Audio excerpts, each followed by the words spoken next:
கீழே எஸ்எஸ்சி அவர்கள் அதெல்லாமே பார்த்துட்டு இருந்தார். அவர் மனநிலை என்னவா இருக்கும்? அந்த மேடை அவர் கிடைச்சதுன்னா ஒரு ஆதவ், ஒரு புஷியானந்த், ஒரு 10 பேத்துக்கு சமம்னு எடுத்துக்கலாமா சார்? எஸ்எஸ்சி அவர்கள் ஏறி மைக்க பிடிச்சாருன்னா ஒரு 10 பேத்துக்கு சமமா இருப்பார். இல்லை, அவரு ஒருவேளை இந்த கட்சியில் ஒரு மெயின் கீயாக இருந்திருந்தாருன்னா இந்த மாதிரி காமெடிகளை முதல்ல அரங்கேற விட மாட்டார். அவர் ஏன்னா கலைஞரோட ட்ராவல் பண்ணவர், இங்கே இருக்கிற அரசியலை பல்லாண்டு காலமாக பார்த்துட்டு வர்றவர். அவருக்கு தெரியும் இந்த மக்கள் எதை விரும்புகிறாங்க, எப்படி ஒரு கிளவரான ஒரு தலைவரை அவங்க தேடுறாங்க அப்படிங்கிறதெல்லாம் அவருக்கு தெரியும். அப்போது அவர் தம்பி இதெல்லாம் வேணாம்ப்பா, இவங்களெல்லாம் கொஞ்சம் அப்படி தள்ளி வை, இவங்களெல்லாம் ஏற்று மேடையிலன்னு ஒரு சில விஷயங்களை செய்வார். பட் அதற்கு வாய்ப்பு இல்லாமல் போயிடுச்சு. ஒரு விஜய் இப்போ அப்பர் கண்டு எடுத்துட்டார். அவர் நினைக்கிறது எல்லாமே தான் இங்கே நடந்துகிட்டு இருக்கு.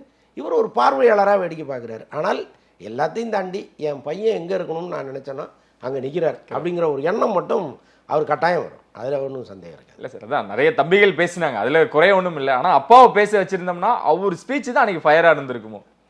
நிச்சயமாக இருந்திருக்கானா அதுக்கெல்லாம் வாய்ப்பு இல்லை.